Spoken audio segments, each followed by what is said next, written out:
part of apply for mitigation grants, and he's going to go through everything. I have a kickoff meeting today because essentially everything will be come through. Jess. You need to have contact up there. Thanks for meeting. Yeah, thank you. Good bring a few handouts. Oh, yeah, I turned it off.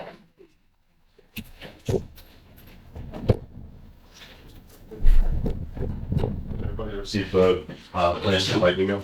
Yeah. I'll finish on my sheet.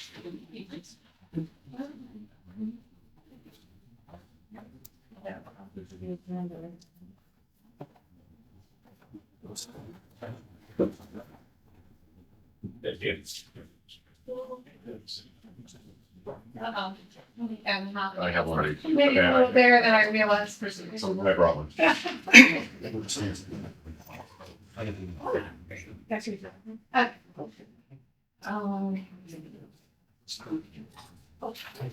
so far, I launched into the PowerPoint and you can go around and do what you got to try. Mike, second, first one, I don't want to go into the. Randy, How's it going? Yeah, be open. We're not seeing. I think I look what's in the planning board. I'm not careful. Huh? It's coming. Put it planning board. I'm not sure that that's you to rub it in. I'm the one who's a member. Oh, yeah, there, shortly. Okay. I'm Adam Bergall. I'm just a town resident. Jim Valleyhart, resident. Mitch Cook, police lieutenant. Paul Benjamin, currently on finance.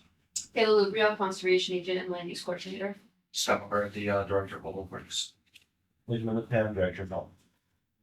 Great, that's a good group. Okay, thanks, everybody. We should have a meeting gap on senior planner. All right, so, first thing is I'll just go through the, PowerPoint. It kind of explains what the plan is, what hazard mitigation is, the timeline. And then, assuming we have time, we can go over the list of, hazards and kind of in the ranking that they were given and at the last plan update. So where you go through and look at, well, how big of an area, how big an impact, what's the probability, and then you give it a number from 1 to 5. So well, I'll explain that in PowerPoint. So I guess I'll go up there.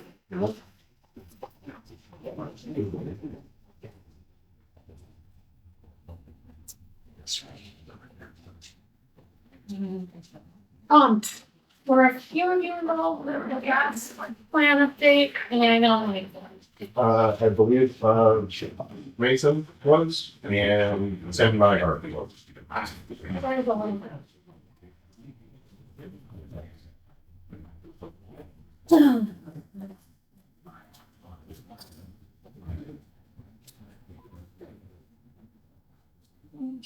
Okay. So,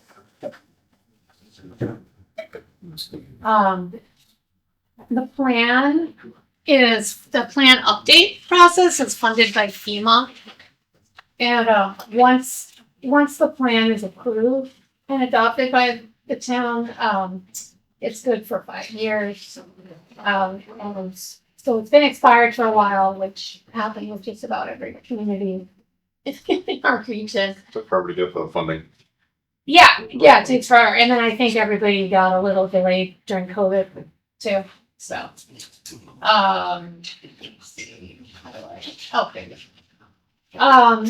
FEMA defines hazard mitigation as any sustained action taken to reduce or eliminate long-term risk to people and property from natural hazards. Some examples of mitigation are limiting development in high-risk areas, such as floodplains. It would be also areas like fire-prone areas. It's not as big of a deal here. Around here it's primarily floodplains. Retrofitting structures to protect them from hazards like flooding or high wind.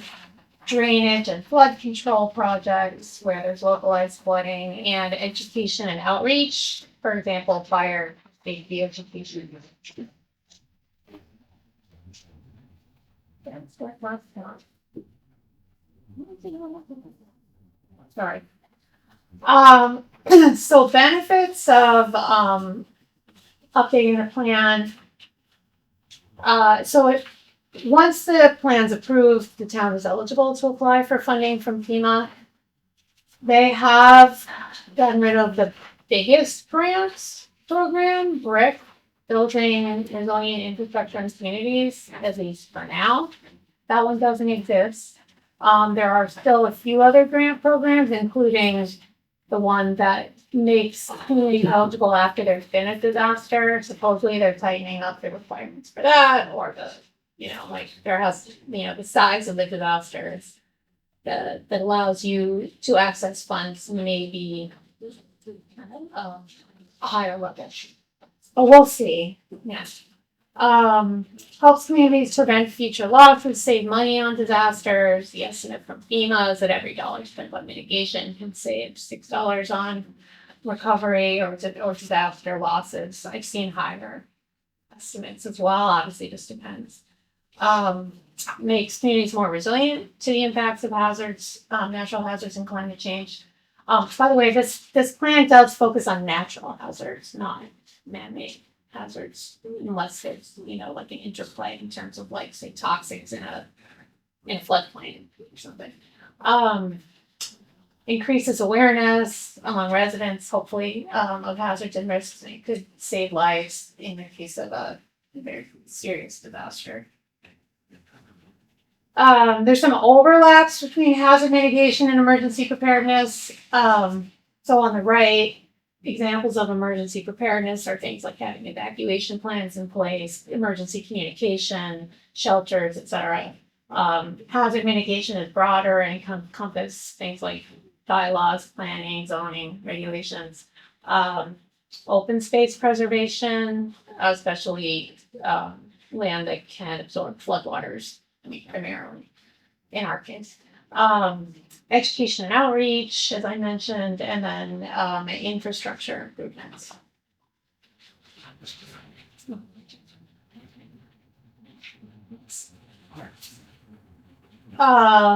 So the main components of updating the plan are to identify and assess the hazards that can impact Hadley, analyze the town's vulnerabilities. So how do these hazards impact buildings, property, and residents, especially vulnerable populations?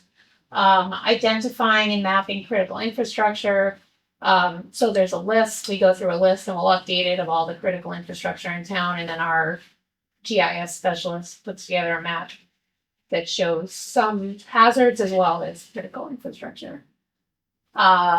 Assess the town's mitigation capabilities. So what do you have in place that can help you effectively mitigate hazards, like administrative capabilities, regulatory, financial, education, outreach, etc.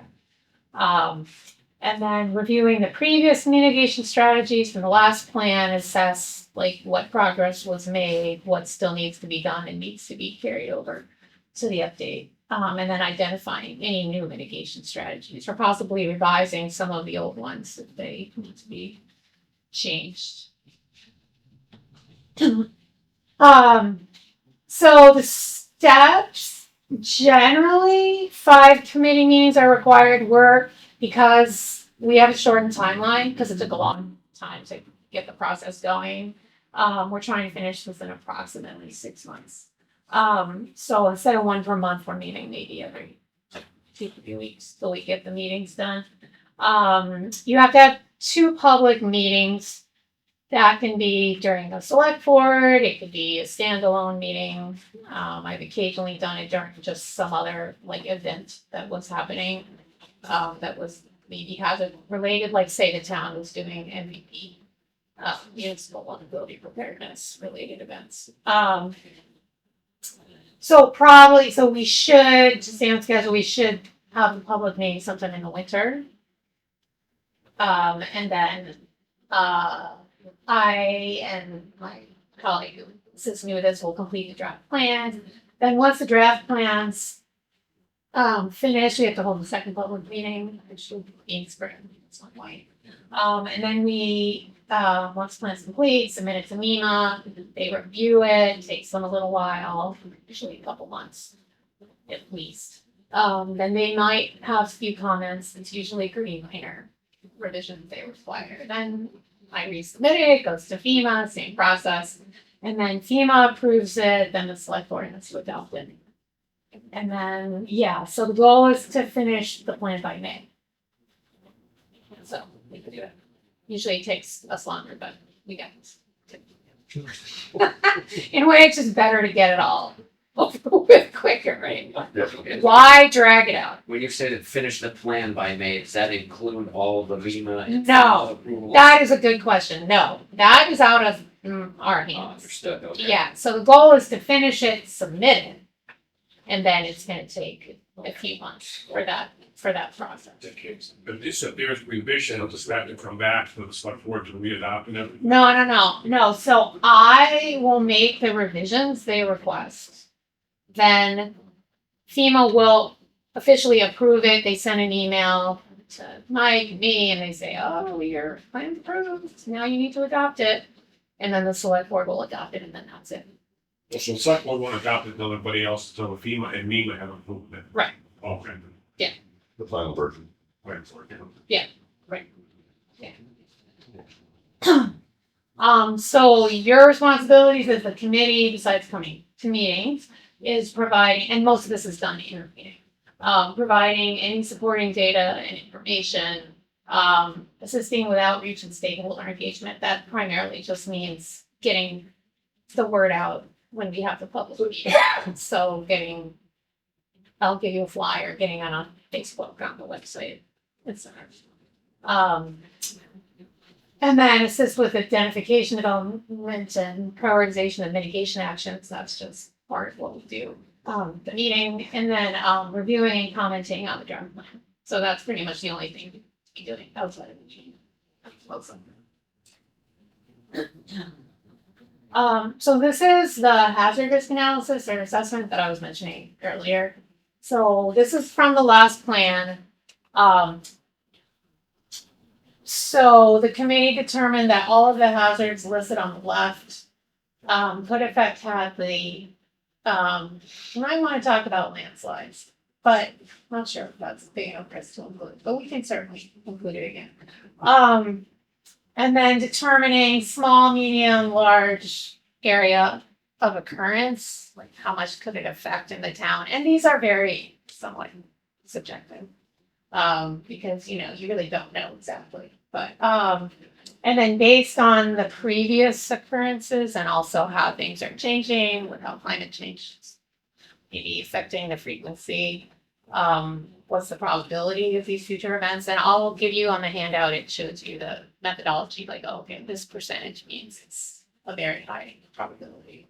And then impact from minor, meaning almost no, very limited property damage, all the way up to possibly catastrophic. And then, well, it goes minor, limited, critical, catastrophic. And then based on all those things, assigning each risk a number, with one would be very high, none, there weren't any, two being high risk. And so we'll update that, and probably your numbers for some of these might have changed based on what's taken place since the last plan. Like, we've had so many more droughts, and now there's been more wildfires, and there's more flooding, and so for example.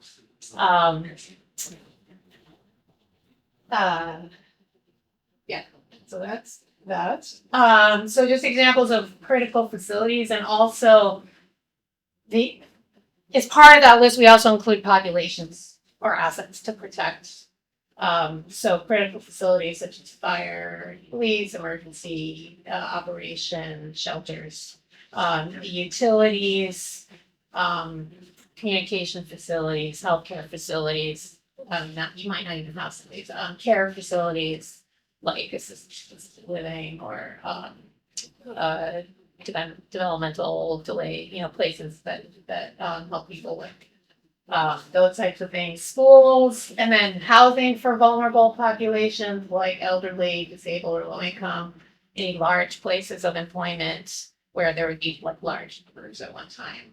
And historic structures, like we could just say historic districts have so much. So and that's already in there, just be updated. Oh, and so last time there were actually quite a few strategies. Interestingly, you didn't put the priority level. Usually, I don't know if it's required, but they always have priority level. So this time we'll add priority level because I think it's helpful to know if it's a high, medium, or low priority. I don't know if it makes sense to go through all these right now. There's 3 pages of these. I did put them all in the PowerPoint. I mean, I guess we can just briefly go through them. So establish a CERT team or CERT emergency response team. And we'll talk, we'll spend a meeting going through all these and talking about them. And I can explain, like, you might not know what FEMA's community rating system is. We can talk about that. It's basically just a program where the town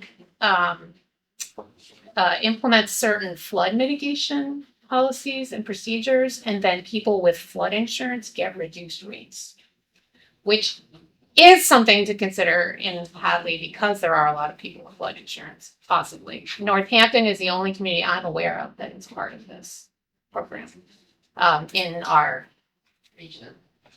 They have even more people with flood insurance than Hadley, but Hadley has a lot. You have over 100. Do you have any idea what kind Of course, it's changing. discount they get? No, so because it's something to actually maybe realistically consider, you should look at the details of it because I don't know. Actually, I can give you information on the program, but I don't know. It makes sense to wait until the news. The new flood maps, so that they can come out.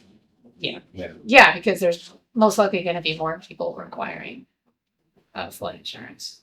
Yeah, were you at that meeting yesterday? Somebody here was at the meeting. It was you. The rolling ones. Yeah, I know. There's going to be a lot. So, that kind of the same meeting like we held 2 weeks ago when they were similar. Oh, the meeting I was talking about yesterday, they were talking about the new maps and the whole. This one, I couldn't make the one with the new map, the one we went to about, right before COVID was about the new maps. And they had a lot of areas in Hadley about flooding that we knew didn't flood during the 36 flood. And arguing with the people that were drawing it up that didn't flood, because our relatives were part of that.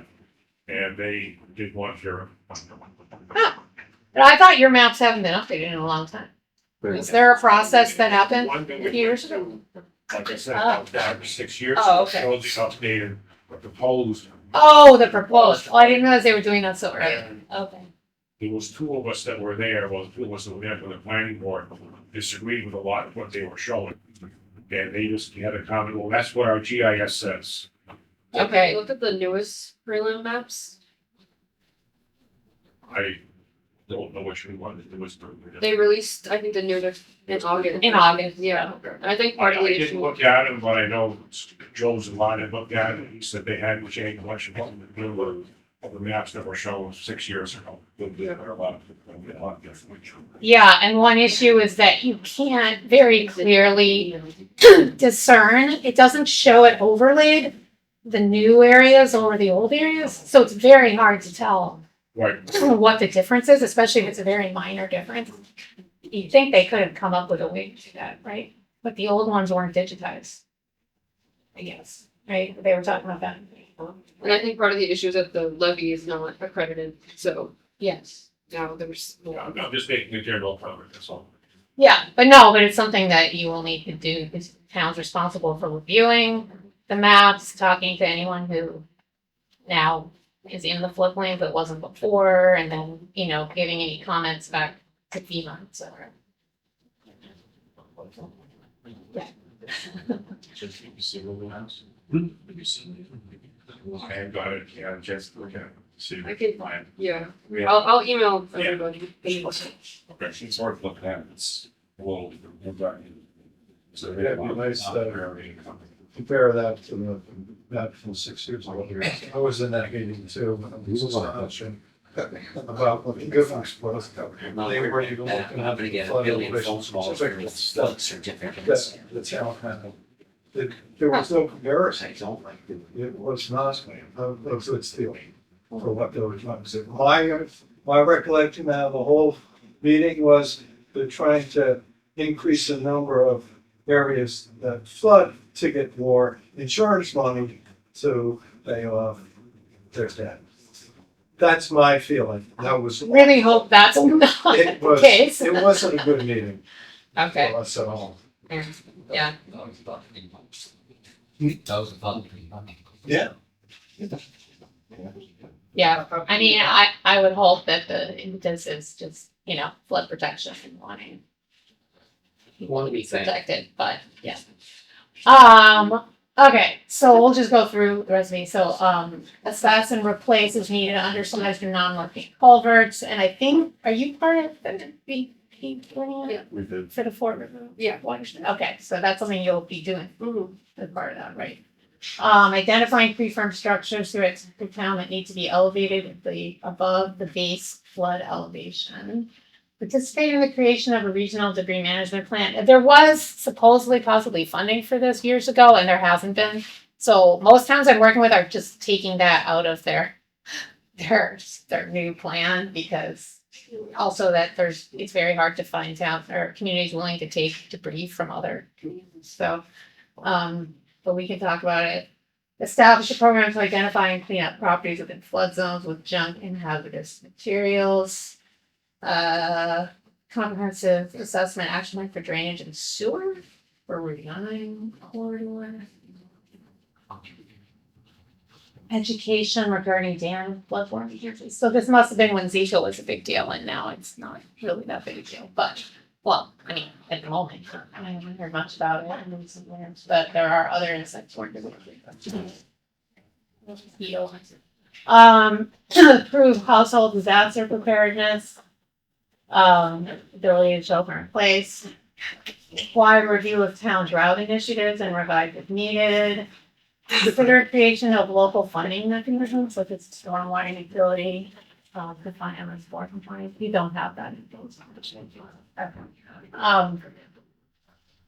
That's another big one. Review zoning having to do with floodplain development, especially permits for Honey Pot Road and Ida Road. Develop a plan to build up earth to elevate the generator at the West Street pump station.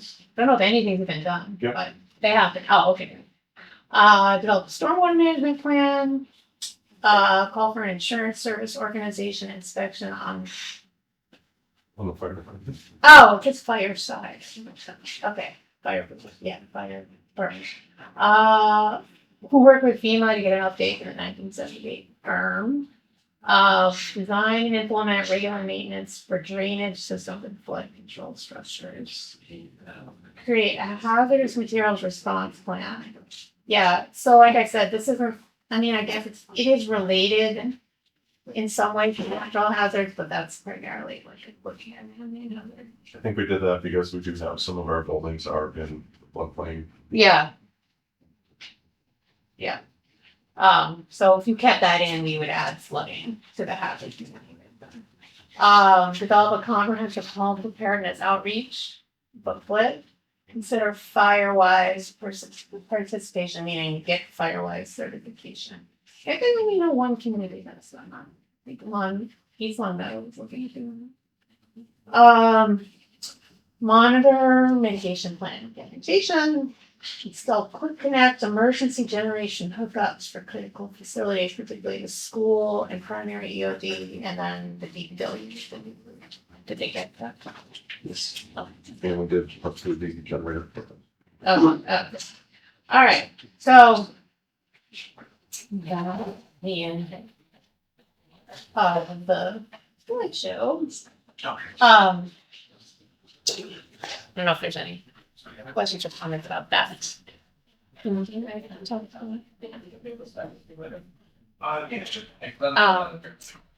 So if not, we could just go on. Which is to update that other risk assessment table.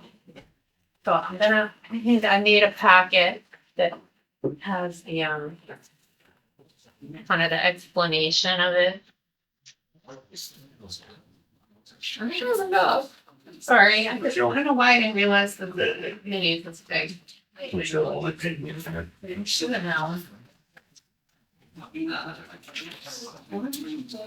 Me farm work. Oh, sure. And actually, you know what? Let me also show it to you.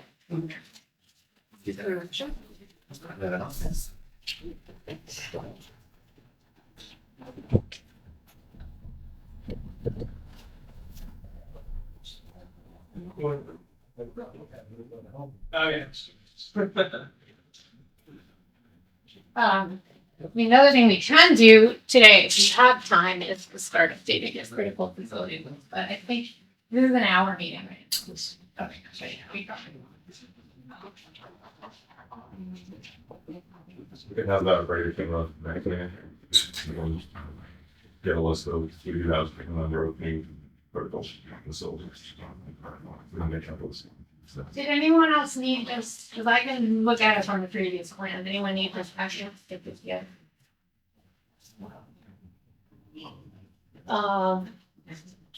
So.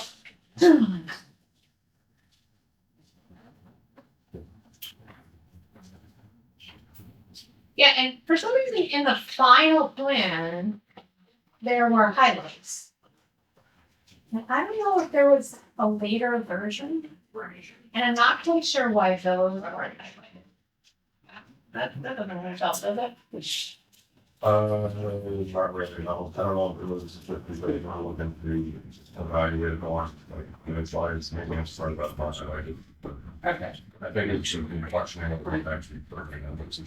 Yeah. And tornadoes, well, actually, one of those who were concerned with the microburst events, but. Oh, I see. Yeah, we could actually change that into microburst stations too. Something to do that. So, yeah, so, there's a few small tables that just show you like the methodology of it, which we got from FEMA. I think it's pretty old. So location of occurrence, small means less than 10% of the town would be affected, medium is 10 to 15%, large more than 50%. Probability of future events, very low would be less than 1%, low is 1 to 10%. And you're just looking at like within a year, essentially, or within the next 5 years. You're not looking way out.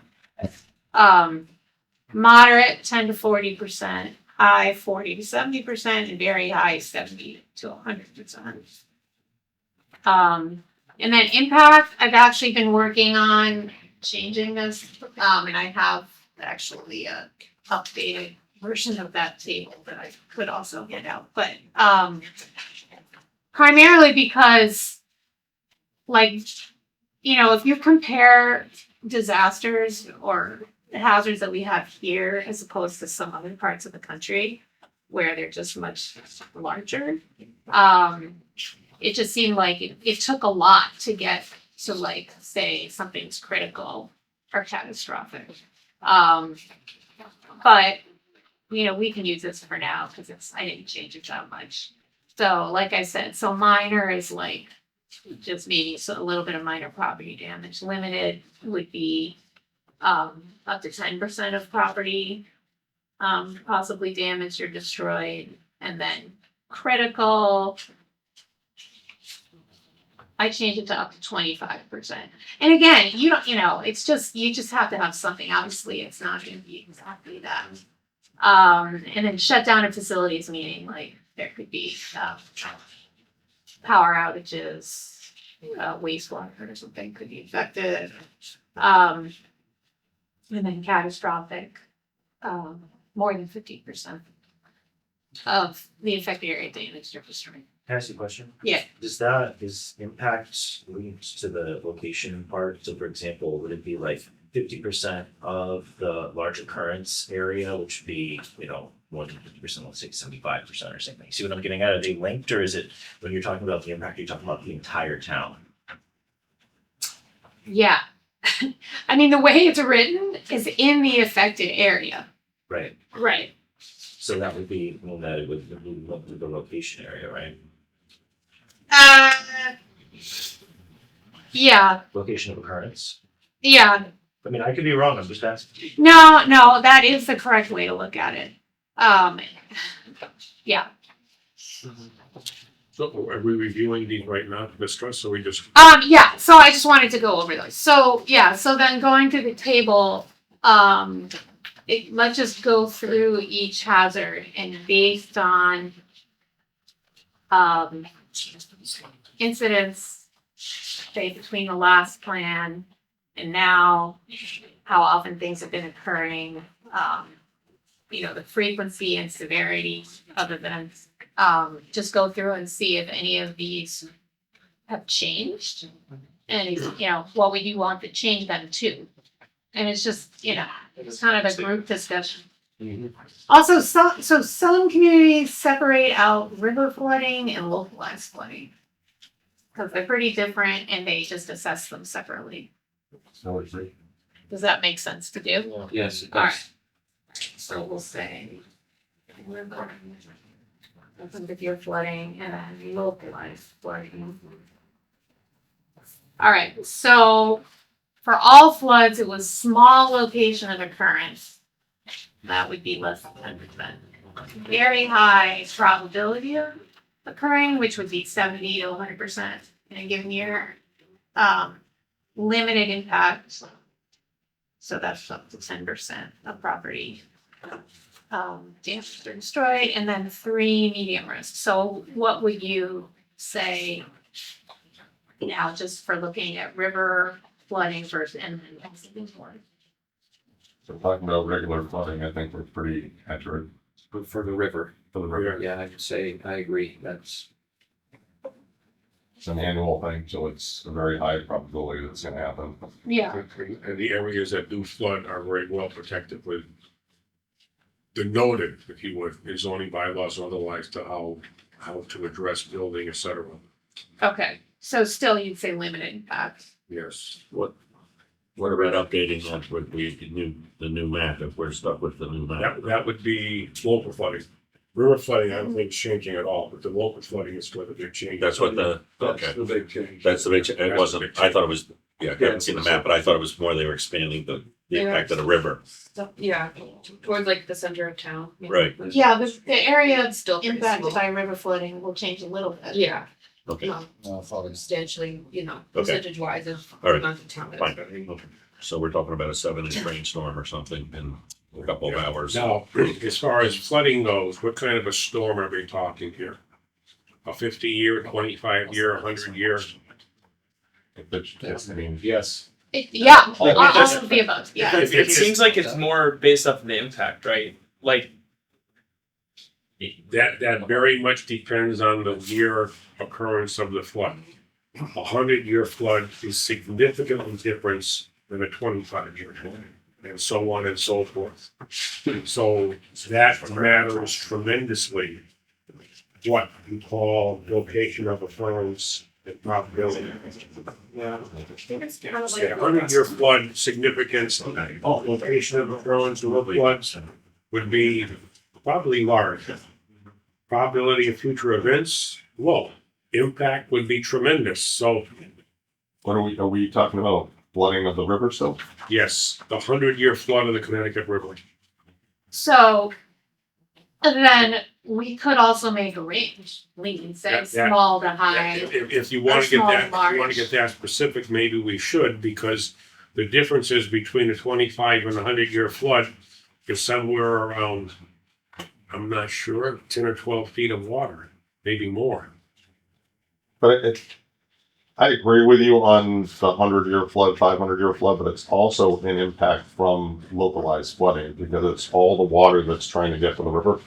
So it's that localized flooding that's impacting that as well.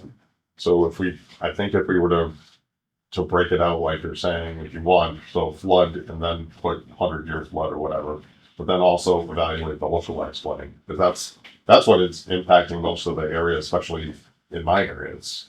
There's nowhere for all that water to drain to. The mention of flooding is it's complex. Yeah. That's the problem with this one. You know, it's just like a snowstorm. Okay, you got a snowstorm. I mean, hurricanes are, well, they're one just plain unpredictable, but a flood, we have history on that. And it's defined as far as the various ranges. And I don't even know how to. The systems have Answers changed to too, though. So, I mean, I've just seen it over the past 25 years, the systems for flooding have changed. So, because, I mean, obviously you can have the one-offs where you don't realize it's coming, but, you know, you have a hurricane that's coming up, you're prepping for it, you're working with the Army Corps, you're working well with dam owners to try and, you know, to lower that level, or in the winter, if it throws up, breaking the ice by lowering and raising it. So I think there's more systems in place to try and control that. And we have had instances where we were biting our knuckles. And No doubt about that. I don't disagree with any of that. I'm just saying that that's what I mean. This is a complex item to define as far as the river. Localized flooding is a little bit more straightforward. Well, if to make it simpler, we could say 100-year floods for river floods. If you had a 100-year flood from my property at Hadley Crossing, the water will be up just below the first floor joists. So the parking lot will be under a foot and a half of water. We have elevation certificates and I have flood insurance and we're on piers. But that's in a perfect world. In a perfect world, yeah, Something like 100-year these flood could numbers- be, right, All could these be, numbers are statistics. Yeah, And we you're right. don't know what's gonna happen until it happens. Right. So we just need to make a generalized. Right. But you said it's acceptable to do a range? Like we Yeah. could do, you know.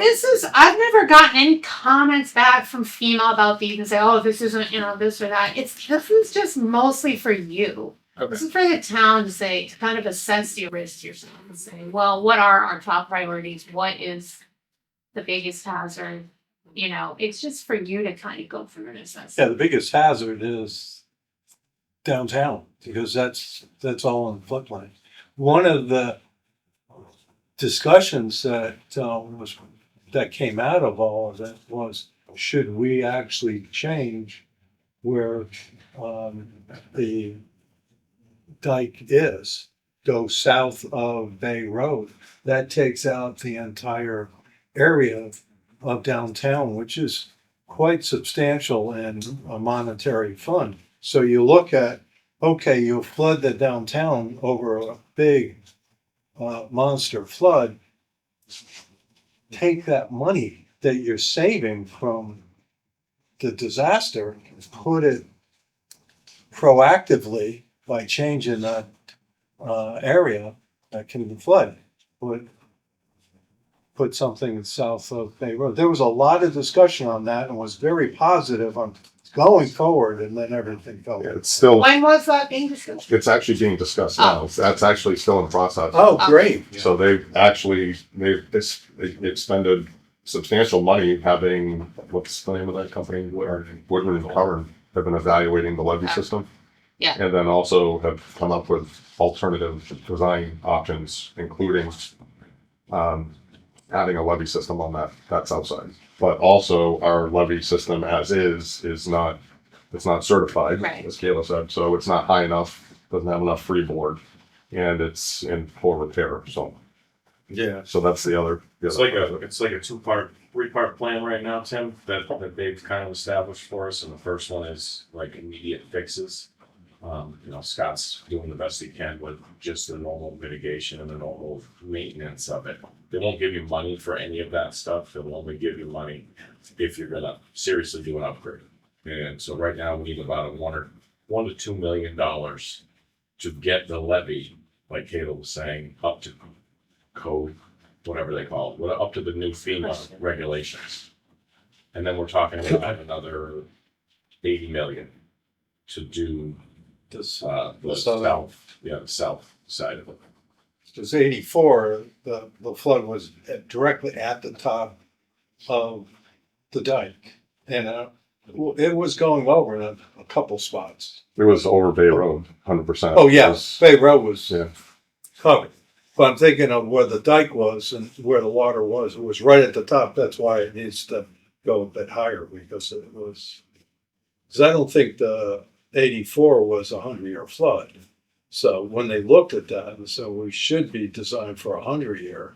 That's why we had to. And I think that's why we're seeing the flood maps is not being as great as they could be for us, I think. And that's why, our elevation stuff is, Well, it's based on a 78 flyover. I mean, how can you deal with that? You can't get everything right on that one because look at Bay Road down near you with the flood elevation certificates that we've done. It's a lot of it was either in or out. yeah, I saved about, from over $5,800 a year down to $2,800 a year, so. It's the least I can do. And raising the house up, so that should tell you the magnitude, that even going up, you're still paying for it. So. Well, I don't wanna escalate you for this too much, since, I have a lot of other stuff to do. Would you be, so I would suggest, because this isn't important, this is probably one of our tops, so I'd say, why don't we just break it down a little bit further into, flooding, annual flooding, the 100-year flood, and then localized flooding. This is for our information, it's for our opinion. Right.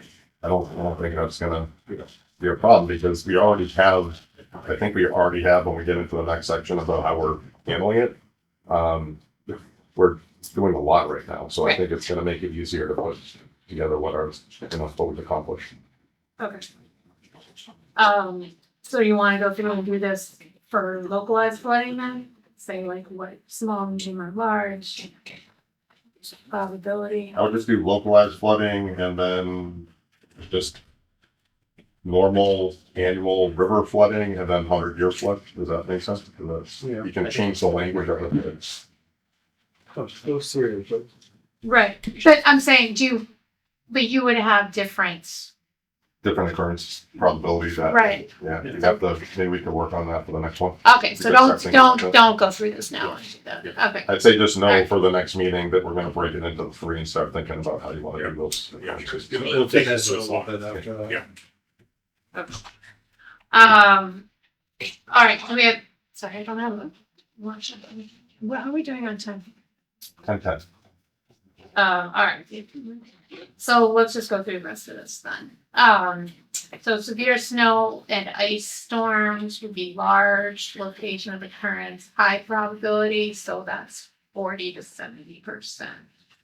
Severe. And again, what does that mean? Subjective. Would you agree with that, Scott? This is a big one for you with the snow. Would you agree that we're still that high, or 47% probability in the next 40 to 70. Yeah, I'd say probably, right? Sure. And we always get whacked with at least one monstrosity.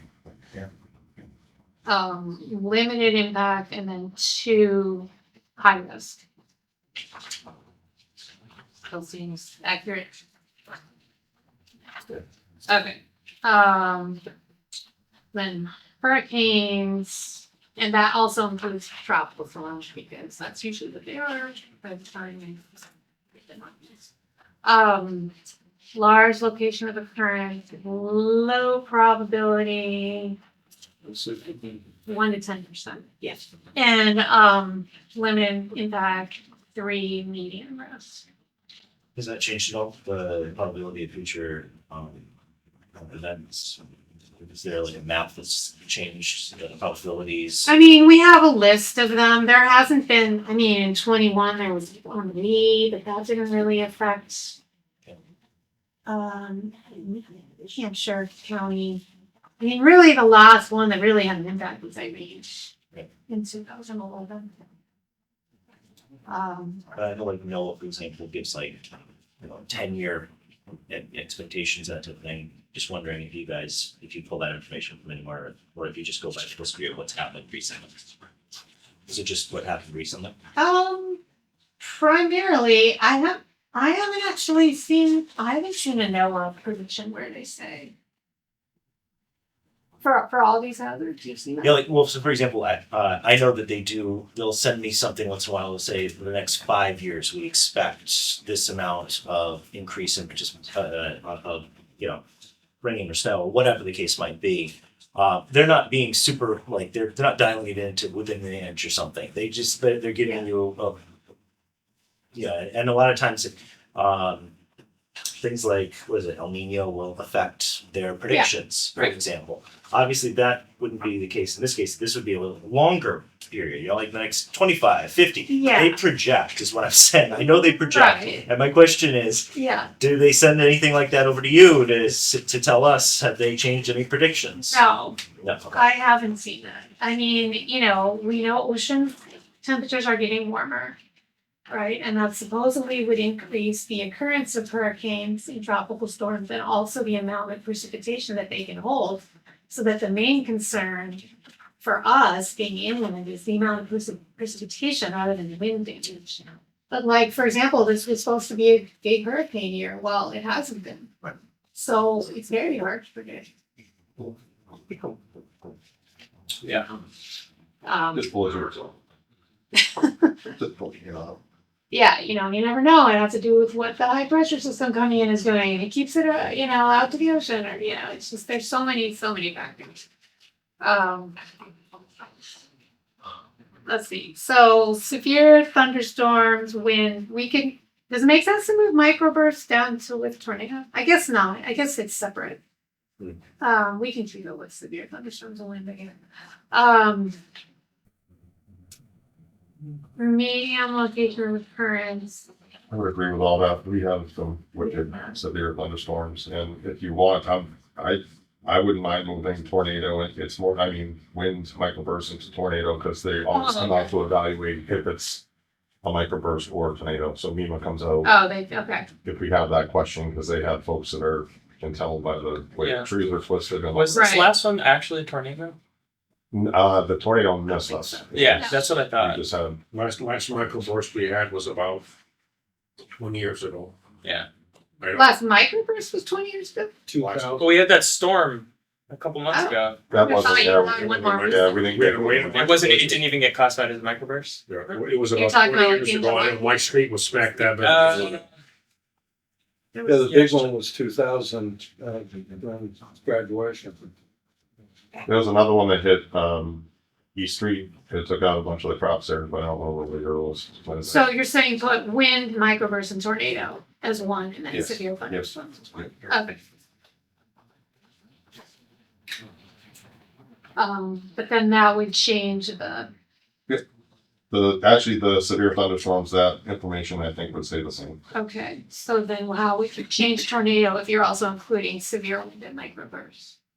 So location of occurrence, again, it's probably a smaller, it's a smaller It was area. a small area. You can come to exactly what it is. It's Yeah. Yeah. the one that hit my street.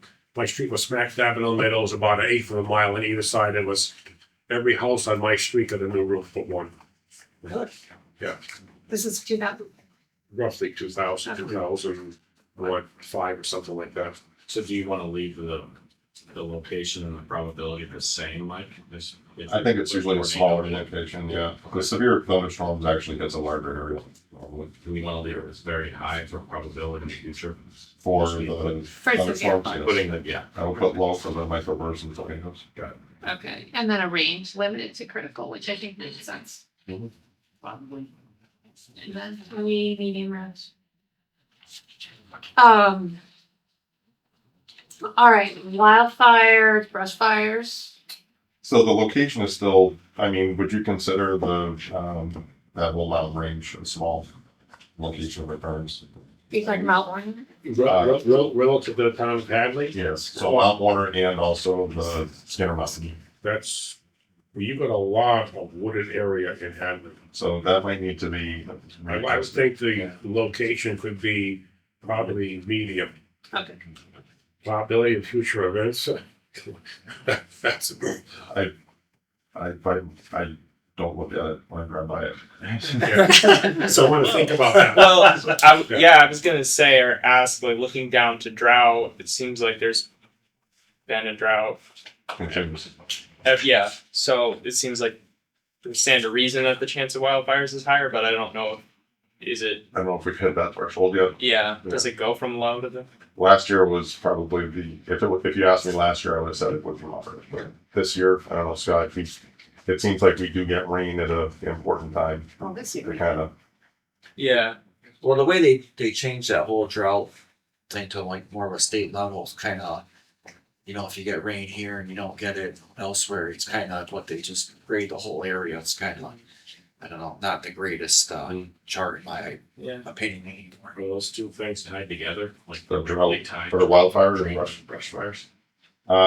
it certainly impacts it, but I wouldn't include it because drought would Well, I'm also. not saying include it, I'm just saying that it seems like Scott's putting those signs up all the time, so maybe we should keep the risk for the wildfires and brush fires similar.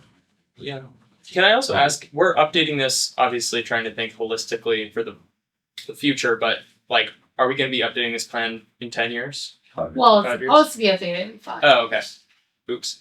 I mean, And then you're supposed to technically, your mitigation plan group is working on what we laid out as what needs to do. So for example, Yeah. starting a CERT team, we couldn't find people to do it, so Mm-hmm. that kind of stuff. I mean, well, knowing that, I feel like the last couple of years, it seems to me like the droughts are, getting worse. But if we are updating in 5 years, we could maybe leave it as is and then update it. well, if we're skipping down to drought, I would say the probability has increased. Because, Yeah. sorry, I keep having to check these. If low is 1 to 10% probability, we've been getting them every year to every 2 years. Easily. I mean, severe drought. Yes. So that would be at least a moderate. Right. Um,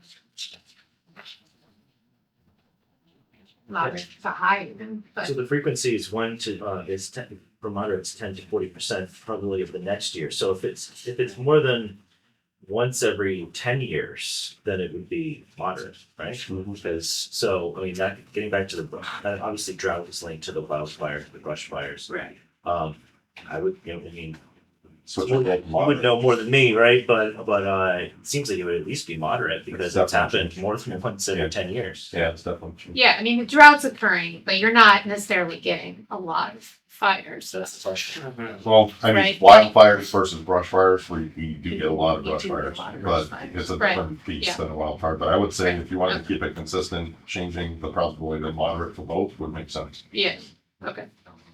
And then still, when you say minor impact, or, I mean, obviously a brush fire, Yeah, it's bigger one. usually, I'd say it's usually still minor, Okay. unless, I'd say minor. Yeah. Or, I don't know, Scott, do you I think? mean, it's- drought, it can be on Yeah. water supplies. Should we change the drought side for the impact to something different, or do you think it's minor still? I would think it's minor. It's just, yeah, it's inconvenient for the most part. It doesn't really impact anybody's lives, except I can't wash my car. That's probably minor in the beginning. Well, yes, exactly. Alright, so, and still 4, would you give them both like a low risk, or would you say either has gone up? You say they're 3 now? For wildfires, I should be. The hazard risk. I'd move that to a medium risk in my opinion. Okay. For brush fires, I don't know what you feel about for droughts. Should we separate brush fires from wildfires to just clarify? Because I don't think you need to break it down.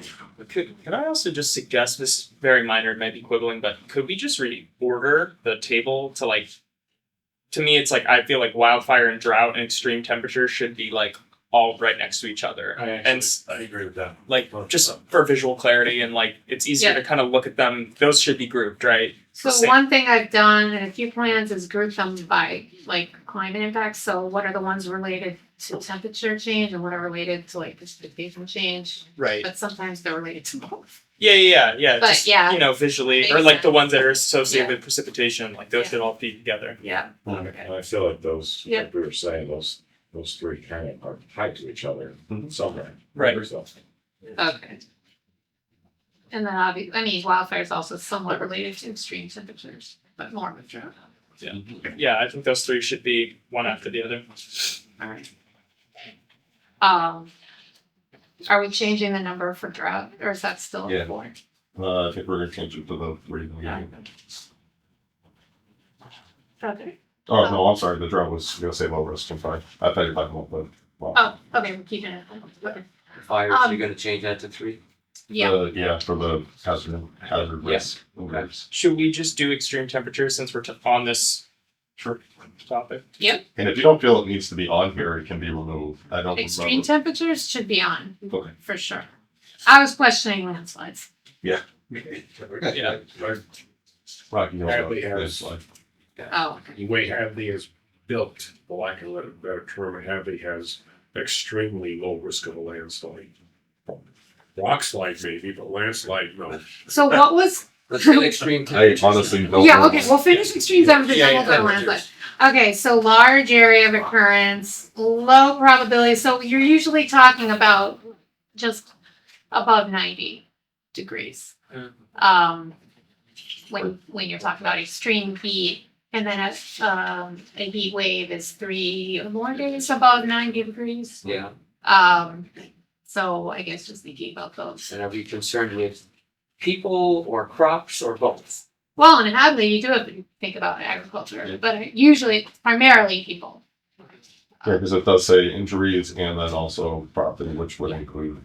No, and drought also, we didn't talk about that, but the impact of drought in agriculture as well. is a low, like, I noticed like this is one of the ones that you highlighted as well, like maybe reassess. Didn't it? Based upon what we were just saying, 90 degrees, multiple days, I mean, didn't that happen like 10 times over the Yeah. summer? Yeah. I haven't been Felt keeping like track it. the last couple of years, but it seems like it happens a lot, Yes. pretty much every year. Yeah, We're gonna have at least one heat wave. we've been No. opening our polling center a lot more. Call it moderate or high. Can I ask you a question about it? It says extreme, it didn't say high temperatures. What about Yeah. extremely low Oh, that's a temperatures? good question. It is actually extreme heat and extreme cold. It's just that the incidence of extreme cold is very, What's the definition for it? so there isn't really, so extreme cold, they don't really give like a cutoff. I don't think. I talk about it in the plan, there's a gradation, with wind chill and temperature, So, but Probably, I would think it's more relative to the area. In other words, extreme cold to us would be a lot different than extreme cold to northern Vermont. I mean, the main issue with extreme cold is if there's a power outage and then people don't have heat. that's not the only way that people don't have heat. So, Board of Health, I get called out for people just choosing not to have heat. They just, it's a housing issue. So they either don't pay for it or they can't pay for it. So you're suggesting even if That's it's a like, different animal than what we're talking about. Well, I mean, it does become, yeah, I mean, then you're saying extreme cold is more of a concern. Correct. Okay. So he did highlight the extreme temperature part of the plan as well. Okay, And apparently in our 2008 mitigation plan, we didn't identify it. So the town is aware of increasing extreme temperatures and has included this hazard in their plan, even though there have been no major occurrences in town. So I yeah, think because we are seeing occurrences now, that we should probably adjust it. I think we're gonna see more high temperatures than low temperatures, as far as extreme levels. But we're clear, we don't need extreme temperatures. Correct. yeah, and the plan discusses both, like in that section. so would we wanna bump up probability to high or very high? I mean, it seems like every year we at least have one heat wave. We also, like Beth was talking about, we also That's there's a couple of Right. freezes. Yeah.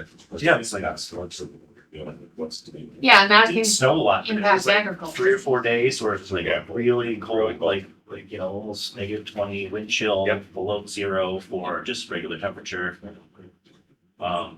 That would certainly, if you don't have heat, I mean, that's one of the reasons why Right. a person who will not be named, is not in their house right now, because we were worried that they were going to die from the cold, and they didn't have the ability to, Are you, eat. are you talking mostly about like the rental and all housing? Hold on. It was a homeowner in this case. I would say, But you do get- moderate. You do get pipes freezing in houses that they Yeah. never froze before, and then water damage and so on, and Right. And, Lots of and it's issues. even vehicles, even emergency vehicles and, things that are out there get affected by extreme colds. So probability changing it to high. I'd say at minimum, it should go to moderate. Right. Yeah. Does anybody think it shouldn't be high? I mean, you could make an argument that moderate at 40%, it was almost 50% of years. But like you said, all it comes in how you define it.